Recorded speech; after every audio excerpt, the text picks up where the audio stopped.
si Sir Renato Magtubo, National Chairperson po ng Partido Manggagawa. Good morning, sir. Ano po ang inyo ine-expect sa SONA ng Presidente bukas, Sir Renato? Good morning po, Nympha. Good morning po sa ating tagapakinig.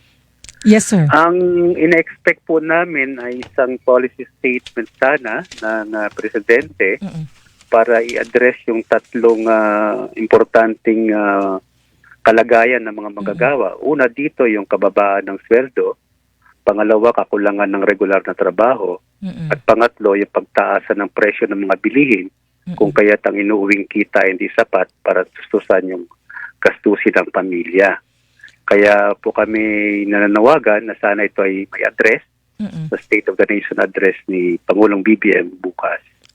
So, nasa Congress yung yung panukalang batas po para itaas ng dagdagan ng 100 pesos po yung daily minimum wage.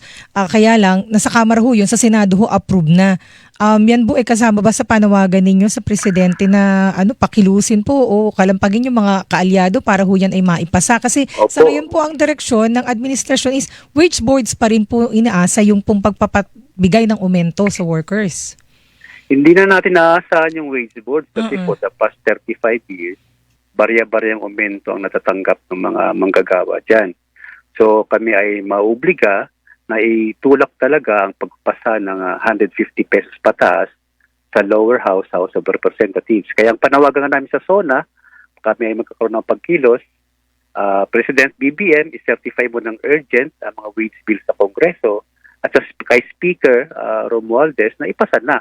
Kasi ang status na ng bills ngayon dyan sa House of Representatives, nakatatlong committee hearing na yan sa Labor Committee, kailangan ng committee report para isalang sa plenaryo.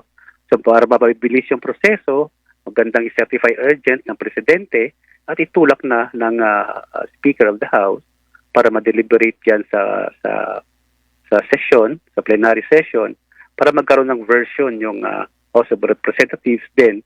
Magsalubong na sila ng panukala sa Senate na kung saan pasado na yung 100 pesos. So, yung mga kaibigan siguro ng mga from progressive group sa Kamara, ano ho ang balita nila sa inyo? Gagalaw ba? May chance bang gumalaw ito sa Kamara, sir?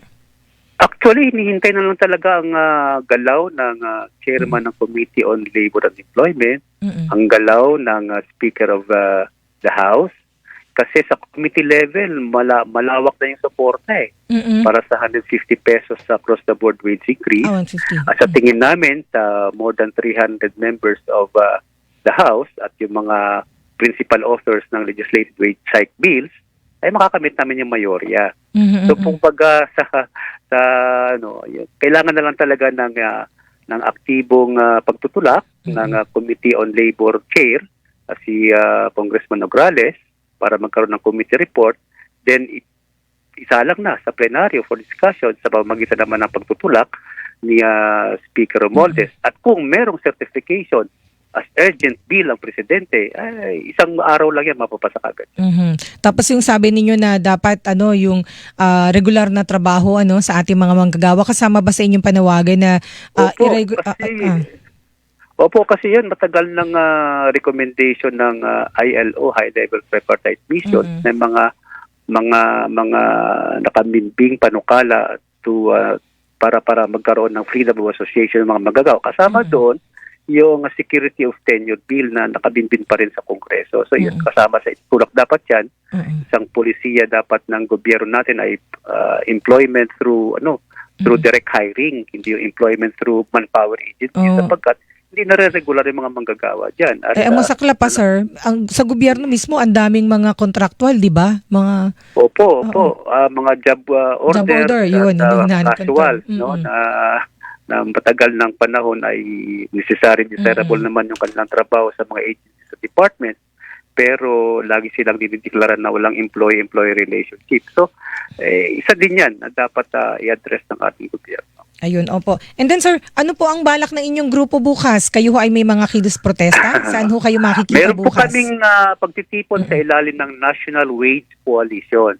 Ang National Wage Coalition po ay binubuo ng Trade Union Congress of the Philippines, Kilusang May Uno, Bukluran ng Manggagawang Pilipino, Nagkaisa Labor Coalition kung saan papalumi yung Partido Manggagawa. Kami po ay magtitipon ng alas 7 ng umaga diyan sa University Avenue.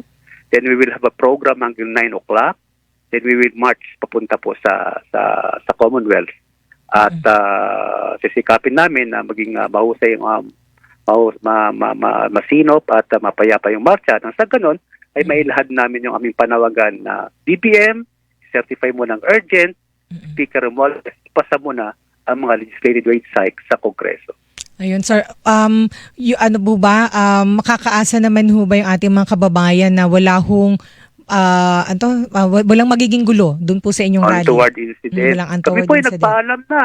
No? Ang aming kasama sa koalisyon, si Deputy Speaker Congressman Raymond Mendoza ay nagsumulat na kay Mayor Joy Belmonte para ipaalam sa kanila na meron kaming pagkilos at we will police our rank. Ayun. At siguraduhin namin na mapayapa yung marcha sapagkat ang aming layunin ay mai-deliver yung message sa Kongreso na ipasa na yung wage hike bill 150 pataas. Ayan. With that, sir, maraming salamat po at kita-kits po bukas. Kita-kits po. Alas 7 po kami sa University Avenue magpo-tipo at programa at papayapag marcha para mai-deliver yung aming message. Itaas ang sweldo ng mga manggagawa. Ayan. Maraming salamat po, sir. Thank you, sir. Ingat po. Maraming salamat po. Okay. Mga kapuso, si Ginoong Renato Magtubo po, National Chairperson ng Partido Manggagawa.